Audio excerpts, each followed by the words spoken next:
Shalom, selamat siang, salam sejahtera untuk kita semua. Assalamualaikum warahmatullahi wabarakatuh. Om Swastiastu, Namo Buddhaya, salam kebajikan. Perkenalkan, nama saya Sari Octavia, doktor bidang ilmu arsitektur. Saya adalah salah satu dosen yang mengajar di jurusan arsitektur Universitas Musa Musmu. Sebagai dosen, saya menjalankan Tridharma perguruan tinggi untuk menunjang akreditasi jurusan, akreditasi kampus, dan juga untuk menunjang peningkatan karir saya. Sebagai bagian dari Tridharma perguruan tinggi, mengajar merupakan kewajiban saya sebagai seorang dosen. Dan pada kesempatan ini izinkan saya untuk menjelaskan mata kuliah struktur dan konstruksi rumah yang merupakan mata kuliah yang saya ampuh sesuai dengan bidang keahlian saya, material dan struktur bangunan. Karena mata kuliah struktur merupakan mata kuliah yang mengkombinasikan antara praktek dengan teori, sehingga mata kuliah ini saya menerapkan model pembelajaran PBL atau Project Based Learning yang menggabungkan antara pemahaman teori, aplikasi praktek pada tugas dan pengembangan keterampilan teknis melalui studi literatur. Pembelajaran dengan metode Project Based Learning diharapkan dapat meningkatkan pemahaman mahasiswa melalui aplikasi langsung pada tugas proyek, melatih kemampuan mahasiswa dalam hal kolaborasi dan problem solving. Struktur dan konstruksi 5 merupakan salah satu mata kuliah wajib yang disajikan pada semester 5 dengan bobot kredit 5 SKS. Melalui mata kuliah ini diharapkan mahasiswa mampu menerapkan sistem konstruksi bangunan tinggi serta merancang bangunan tinggi itu sendiri. Mata kuliah struktur dan konstruksi bangunan 5 ini membahas jenis-jenis sistem struktur yang dapat diterapkan pada bangunan tinggi, strategi perancangan bangunan tinggi, sistem penahan gaya yang bekerja pada bangunan tinggi, material-material yang dapat digunakan pada bangunan tinggi, sistem bangunan tinggi seperti sistem utilitas yang mencakup transportasi bangunan, penghawaan, mekanikal elektrikal, pencegahan dan penanggulangan bahaya, serta prinsip sistem penahan gaya gempa pada bangunan tinggi. Capaian mata kuliah ini terdiri dari 4 capaian, yaitu yang pertama, mahasiswa mampu menerapkan struktur yang efektif dalam perancangan arsitektur. Yang kedua, mahasiswa mampu menerapkan prinsip-prinsip utilitas dalam bangunan tinggi. Yang ketiga, mahasiswa mampu menjelaskan material-material yang digunakan pada bangunan tinggi dan menerapkannya pada perancangan. Kemudian yang keempat adalah mahasiswa mampu merancang sebuah bangunan tinggi atau high-rise building. Pokok-pokok bahasan yang dibahas pada mata kuliah ini mencapai 14 kali pertemuan di luar UTS dan UTAS. Untuk minggu pertama berupa kontrak kuliah, penjelasan dan pembahasan RPS, cakupan mata kuliah, dan perkenalan dasar mengenai sistem struktur pada bangunan tinggi. Pada pertemuan yang kedua dan ketiga, membahas mengenai prinsip-prinsip bangunan tinggi yang meliputi perkembangan bangunan tinggi, kinerja bangunan tinggi, strategi perancangan, sistem struktur bangunan tinggi. Dan pada pertemuan kedua ini, mahasiswa diarahkan untuk menentukan judul tugas besar mereka. Pertemuan 4 dan 5 akan membahas penerapan sistem perancangan bangunan tinggi pada perancangan arsitektur yang meliputi jenis dan tipe fondasi, sistem penahan gaya gravitasi dan gaya lateral, serta sistem pembebanan dan ketentuan rancangan struktur pada bangunan tinggi. Pada pertemuan 6 dan 7 akan membahas bagaimana penerapan jenis sistem struktur yang bisa diterapkan pada bangunan tinggi seperti parallel bearing walls, core and rigid walls, kemudian cantilever slab, flat slab, interspatial, suspension, stager, bell truss, dan sebagainya. Pada pertemuan ini, mahasiswa diharapkan mampu menentukan jenis struktur yang akan diterapkan pada tugas besar mereka. Pertemuan ke-8 merupakan UTS dan juga review perkembangan tugas besar yang dikerjakan oleh mahasiswa. Pada pertemuan ke-9 merupakan pertemuan yang akan membahas mengenai material-material yang dapat diterapkan pada bangunan tinggi seperti kaca, baja, beton, kayu, beton komposit, self-compacting concrete, dan sebagainya, serta bagaimana penerapan, keunggulan, dan kelemahan dari masing-masing material. Pada pertemuan 11 dan ke-12, pertemuan ini akan membahas mengenai sistem utilitas pada bangunan tinggi, seperti transportasi bangunan tinggi, sistem sanitasi, tata udara, pencegahan dan penanggulangan kondisi darurat, pemipaan, telepon, tata surya, dan berbagai jenis utilitas yang ada di dalam bangunan tinggi. Pada pertemuan 13 dan ke-14 akan membahas mengenai bangunan tahan gempa dalam rancangan arsitektur yang mencakup pengenalan struktur bangunan tahan gempa dan pengaplikasiannya pada bangunan tinggi.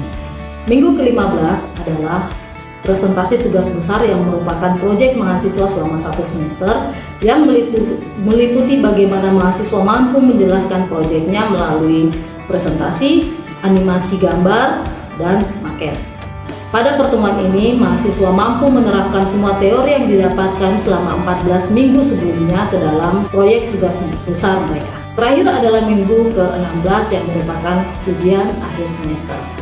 Dalam menyusun materi mengajar, saya menggunakan pendekatan sistematis yang menggabungkan antara teori yang saya ambil dari referensi buku teks, jurnal, dan juga peraturan-peraturan dan ketentuan yang berlaku untuk bangunan tinggi dengan aplikasi praktis dan studi kasus terkini mengenai bangunan tinggi. Adapun metode pengajaran menggunakan visualisasi dengan diagram, animasi, video, dan diskusi bersama dengan mahasiswa mengenai tren perkembangan bangunan tinggi yang ada saat ini.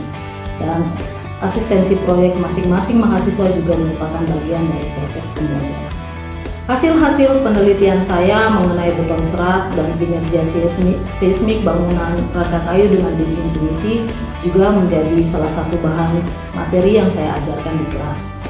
Asistensi merupakan hal yang sangat saya tekankan untuk mahasiswa karena melalui asistensi maka penyampaian materi atau transfer knowledge akan semakin mudah kepada setiap mahasiswa. Asistensi juga sangat penting karena melalui asistensi saya dapat menilai keaktifan mahasiswa dan bagaimana proses penyelesaian tugas besar mereka. Menurut saya, proses merupakan bagian dari pembelajaran. Untuk menghasilkan tugas besar yang maksimal tidak bisa dihasilkan secara instan melainkan melalui sebuah proses. Penilaian akhir pada mata kuliah ini terdiri dari 2 aspek asesmen, yaitu kemampuan kognitif dan afektif mahasiswa, di mana proyek tugas besar memiliki porsi sebesar 50%, UAS dan UTS memiliki porsi masing-masing 20% dan kehadiran 10%. Tugas besar memiliki porsi penilaian terbesar, yaitu 50%, karena melalui tugas besar saya dapat menilai kreativitas mahasiswa dalam merancang bangunan. Yang kedua, kemampuan analitis mahasiswa dalam menerapkan teori-teori yang didapat ke dalam perancangan mereka, serta kemampuan mahasiswa untuk mempresentasikan ide-ide mereka ke dalam gambar.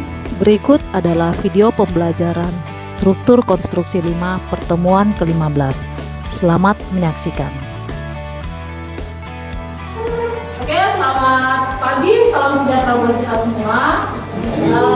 Sekarang pertemuan ke-15 ya. Kita akan presentasi tugas besar proyek. Jadi mata kuliah kita ini kan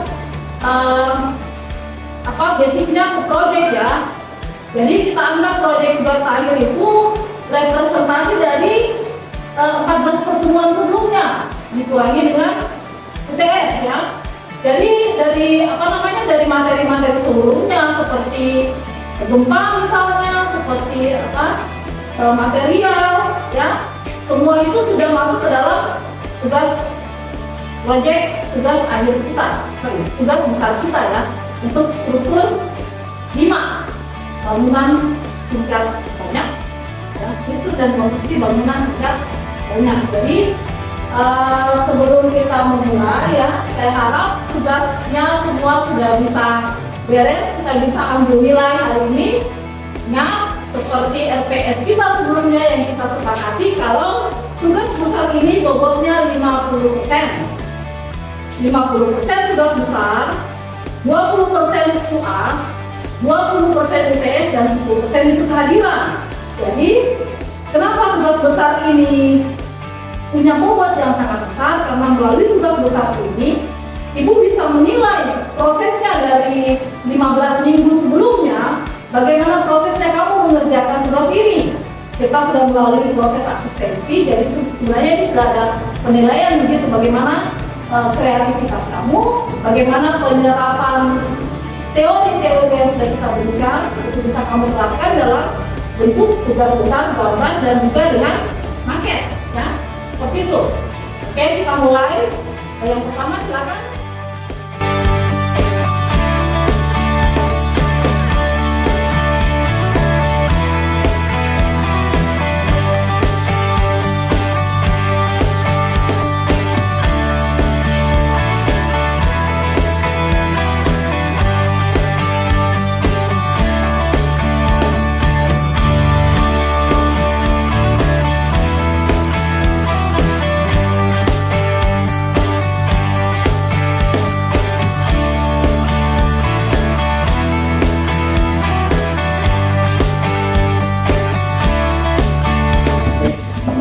Siang Ibu, Bapak dan teman sekalian.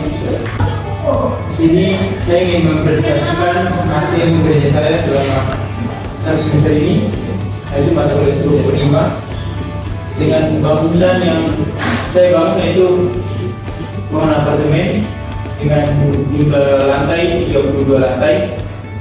Filosofinya apa? Filosofinya DNA masih.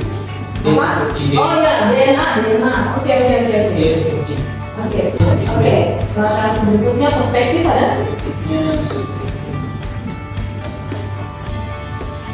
Oke, sini saya ingin jelaskan sedikit struktur yang saya gunakan. Di sini ada struktur yang besar sini itu pakai 3 kolom beton. Ya. Terus untuk mengikat 3 kolomnya itu kita menggunakan struktur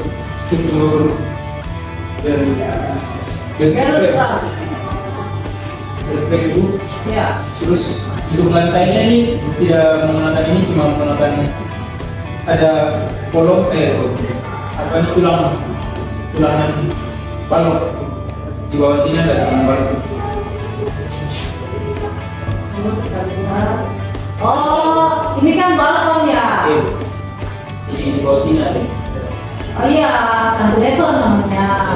Ya, kantilever dia ketemu ke. Sebenarnya tidak ada kantilever juga tidak apa-apa. Kan dia ini pelataran lantainya saja yang dipertebal kan bisa tuh. Bisa. Karena kan jaraknya juga tidak jauh kan? Tidak terlalu jauh. Oh ya tidak apa-apa ya, dia balon kayak mengingat ya. Bukannya sama dengan ini? Ini untuk yang depan ini balok. Oh, yang di belakang yang sini ya? Ini belum ada. Belum ada. Kelihatan. Dia ada di sini. Ini maksudnya. Iya. Tapi khusus untuk yang di belakang. Karena kalau kan dia kayak Iya. Oke. Yang di belakang kan kayak gini loh. Iya. Ini kan. Kalau ini nggak ada ini kan? Ada juga. Ada Itu yang sudah juga. yang bilang kalau gitu ya. Jadi dia jalan di sini. Dia juga fungsi balok lantai sebenarnya. Oh. Baik, selamat pagi Ibu dan juga teman-teman. Perkenalkan, nama saya Dani Kabes, NPM 2020, 2320, 1019. Sini saya akan mempresentasikan hasil struktur 5 saya, yaitu bangunan mixed with building. Ya, dengan bentuk bangunannya yaitu yang saya pakai dengan filosofinya itu magnet. Dia terdiri dari 36 lantai, 35 lantai dengan satu di bawah basement dan juga lantai-lantai yang lantai 1 sampai dengan lantai 5 itu diperuntukkan bagi mall dan juga di lantai selanjutnya itu perkantoran dan juga apartemen. Untuk dinamismenya seperti ini, dia ada 2 jalur masuk dan juga jalur keluarnya. Masuk kemudian ada area-area parkir, kemudian ada ruang pipa, ruang genset, gudang dan juga ruang pompa air. Kemudian untuk lantai 1 sampai dengan 5 itu mall. Untuk lantai 6-nya itu kantor sampai dengan lantainya yang 10. Kemudian untuk lantai 11 dan juga lantai 34 sampai dengan lantai 34 itu apartemen dengan jenis kamar yang berbeda-beda. Ada 2 tempat tidur dan juga 1. Kemudian untuk struktur yang dipakai itu building core yang fasad dengan lengkungannya itu saya pakai struktur space frame dengan rangka space frame. Jadi dia bangunannya ditutup seperti ini dengan ada ukurannya itu 10, dia punya rangkanya, dia meter ya, diameter rangka ekstremnya ada 10 dan juga 5. Dan ketinggian setiap lantai itu 4 meter. Untuk penerapan struktur yang di itunya saya gunakan yang seperti pada gambar ini, untuk dia punya rangka ekstremnya. Selamat siang, Ibu, Kakak, dan ini saya akan mempresentasikan hasil proyek saya, yaitu sebuah struktur dengan struktur bangunan multifungsi, di mana ruang multifungsi itu terdiri dari apartemen, kantor, dan mall. Mall itu dari lantai 1 sampai lantai 5, kantor dari lantai 5 sampai lantai 10, lantai 11 sampai lantai 26 apartemen. Sedangkan lantai yang Top floornya apa? Ya, 25, 26, lantai 26 ini nanti untuk dia punya utilitas. Kalau mall itu, coba di lantai pertamanya dulu, kita lihat. Yang ini, ya ini toh. Jadi itu eskalator itu dia harus punya struktur sendiri. Kan ada mesin di dalamnya toh. Ada jalan mesin di dalam. Ini ada mesinnya di sini. Di sini, itu ada konveyor. Ini apa ini? Tangga manual. Tangga manual. Ini eskalator, itu konveyor. Jadi itu prinsipnya kan naik, sampingnya lagi turun. Kan begitu loh. Biasanya itu ada lagi bagian sana. Aku kadang juga begini. Kalau di sini naik, turunnya di sini. Kenapa bisa begitu? Supaya titiknya orang kumpul, coba kita ke lantai 1 tadi, ya. Supaya titiknya kumpul itu orang bukan di sini-sini saja. Kok harus bagi rata itu sirkulasi begitu orang di dalam bangunan itu harus rata penekanannya. Sehingga kenapa kamu taruh lagi di sini? Supaya itu kamu tarik orang ke sini juga. Supaya apa? Supaya bagian sini juga bisa laku. Kita membuat buat saya itu bangunan ini dengan struktur berletak. Mendetak ya. Jadi gabungan dari struktur tahun ya, gabung menjadi satu. Oke, silakan. Filosofi saling semut. Oke, sip. Nah, ini yang kayak kasusnya tadi Belarus nih. Apa yang bagus kamu ada lagi satu di sana, apa namanya, dia punya eskalator. Ini eskalator kan? Kamu ada lagi satu di sana. Jadi gini ya, posisi perletakan port itu namanya port kan biasanya dari ini. Gitu. Tapi kita lihat juga dari model bangunannya. Kalau model bangunannya itu persegi panjang sama, ya di tengah juga nggak apa-apa. Tapi kalau dia sudah memanjang begini, sebaiknya ada di bagian sini, ada di bagian sini. Yang bedanya itu bagaimana? Ya mungkin ukuran kolnya akan berbeda kalau kolnya ada 2. Atau kolnya misalnya harus 3, ya mungkin ukurannya semakin kecil ya. Tapi kalau kolnya harus ada 1, berarti dia harus lebih besar. Jadi core itu kan fungsinya sebagai apa ya? Penahan gaya lateral. Jadi ada gaya lateral yang bekerja di bangunan, ada juga gaya vertikal. Gaya vertikal itu berat sendiri bangunannya, ya. Beban hidup sama beban mati. Kalau gaya lateral itu yang gaya begini, gempa, angin, itu kenapa core itu fungsinya ke situ ya. Makanya biasanya core juga diganti sama dinding geser dan sebagainya.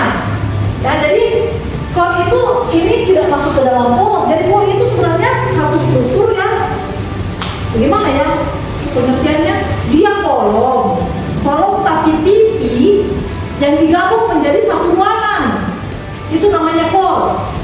Memang ada sebagian lantai di dalam, tapi untuk bagian-bagian kayak lift itu tidak ada lantainya. Jadi dia lubang saja kayak tabung gitu. Pernah lihat lift kayak tabung saja dia gitu ya, dari atas ke bawah tuh dia turun sampai di basement. Karena dia ada mesinnya ada di atas, mesinnya juga ada di bawah. Gitu ya. Kenapa begitu? Itu kaitannya dengan sistem utilitas. Ya. Kan utilitas semua kan masuk di sini nih. Di sini semua utilitas jalan. Dia itu harus dekat ke situ, harus di sini. Ya. Jadi beda antara kalau kita bikin rumah kan memang begitu ya, teras dulu, ruang tamu baru dapur. Kalau apartemen itu tidak seperti itu.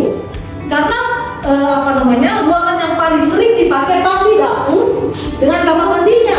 Kalau seperti itu, misalnya ada kerusakan di pipa, kan paling sering rusak apa? Pipa, toh? Pipa toilet lah, pipa pembuangan dari wastafel kan, ya, atau yang lain gitu, ex-house ya, itu yang paling sering rusak. Jadi orang memperbaikinya dia tidak harus masuk rumahnya orang ini, dari luar orang bisa memperbaiki. Semuanya itu dia terkoneksi di core di sini. Ya. Pipa itu tidak boleh terlalu jauh jalannya. Pipa pembuangan ada misalnya pipa toilet gitu ya, pipa kloset gitu ya, dia itu tidak terlalu jauh. Tapi dia itu posisinya tidak boleh rata begini.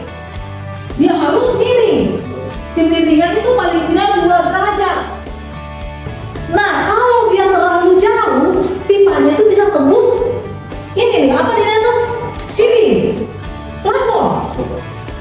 Ya, jadi dari kan di sini ada saf ya, di sini kan ada saf. Nah, dari saf dia itu ditarik pipanya ke sini. Nah, kalau dia di sini, luar biasa jauhnya itu jalan untuk pipa. Ya, itu yang pertama. Kemudian yang kedua, daerah sini kan daerah paling bagus ini. Masa aku jadikan dia toilet, kamar mandi dan sebagainya? Memangnya begitu kamu lagi punya urusan di toilet, kamu butuh melihat pemandangan itu? Kan tidak. Ini yang paling bagus sekali nih, dari ruang keluarga di sini. Ada balkon, orang bisa melihat view begitu ya. Jadi terbaliknya harusnya di sini tempat kamar tidur dan sebagainya, ruang keluarga dan sebagainya. Di sini ya, biasa tuh kamar pembantu dulu kita dapat, baru kemudian dapat pantry-nya, baru beserta dengan toilet dan sebagainya. Biasanya begitu modelnya. Jadi bangunan tinggi itu yang sangat-sangat ini ya, memang sangat-sangat kompleks ya. Dan saya harap kedepannya ya, yang sudah ada yang bisa dipahami gitu, paling tidak sistem strukturnya seperti apa, sistem konstruksinya seperti apa. Oke, terima kasih buat Joshua, kita kasih applause buat Joshua. Tadi banyak masih sebenarnya masih bisa diperbaiki lagi ya, tugas-tugasnya. Seperti yang belum dipahami itu core itu bagaimana, sistem utilitas itu yang penting sekali seperti apa, lift, elevator, eskalator, konveyor ya. Tadi ada yang pakai konveyor, siapa tuh? Pakai konveyor. Kan muncul pertanyaan, kenapa kamu pakai konveyor? Ya memang daerah-daerah khusus ya, apalagi kalau di mall itu memang butuh konveyor. Karena kalau orang belanja itu kan banyak tuh. Dia kalau pakai eskalator juga harus ditanya. Dia butuh konveyor yang rata gitu kan, yang bantu dia gitu. Kemudian sistem struktur tadi sudah ada ya, seperti Gerardus.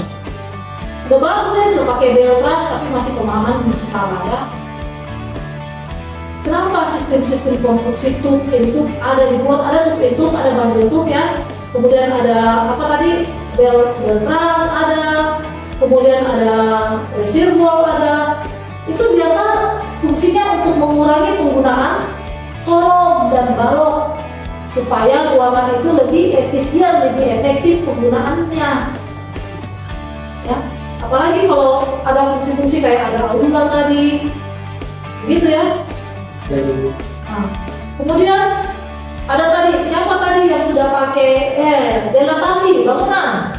Ada tadi kamu ya? Dilatasi bangunan. Dilatasi kita belajar kemarin. Dilatasi tadi pakai dilatasi apa ya? Kolomnya. Kan ada dilatasi kolom, ada dilatasi balok, pemutusan struktur ya memang. Dia kan bandel tuh, dia memang harus begitu. Setiap tum itu punya strukturnya sendiri-sendiri. Ya, karena dia terdiri dari banyak beberapa massa begitu. Kemudian tadi siapa lagi? Julia ya? Julia tadi ya? Tadi strukturnya apa? Bracing. Bracing itu lebih, kadang orang berpikirnya bracing itu lebih kepada gempa. Ya, gempa itu menjadi satu pertimbangan, dia kan gaya rural ya. Itu yang paling di untuk bangunan tinggi itu yang paling penting ya. Di atas itu bukan cuma karena tanah yang konstan bergerak, tapi juga angin.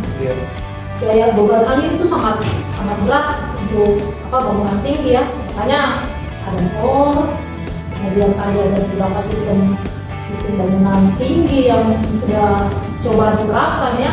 Cuman yang masih banyak juga yang masih pakai di frame gitu ya. Oke, mari kita belajar di frame itu cuma untuk sampai di rise building saja. Untuk high rise itu dia sudah harus berkombinasi dengan beberapa jenis struktur lain. Bisa flat slab, bisa pakai carbon slab. Oke, terima kasih untuk hari ini. Terima kasih untuk partisipasinya semua. Saya harap berikutnya ada ilmu yang bisa kita terima dari mata kuliah ini. Sampai ketemu di pertemuan berikutnya untuk yang lanjut. Sampai ketemu tahun depan untuk yang tidak selesai. Tapi saya harap semuanya bisa lulus. Terima kasih atas perhatiannya. Aplaus untuk kita semua. Demikian proses pembelajaran mata kuliah struktur dan konstruksi 5 pada pertemuan 15. Semoga dapat memberikan gambaran mengenai kinerja pengajaran saya pada jurusan arsitektur Universitas Musa Mus Merauke.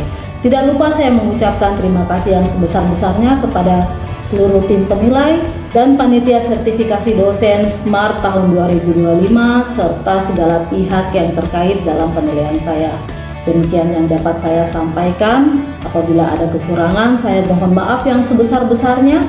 Terima kasih. Wassalamualaikum warahmatullahi wabarakatuh. Om Swastiastu, Namo Buddhaya, salam kebajikan.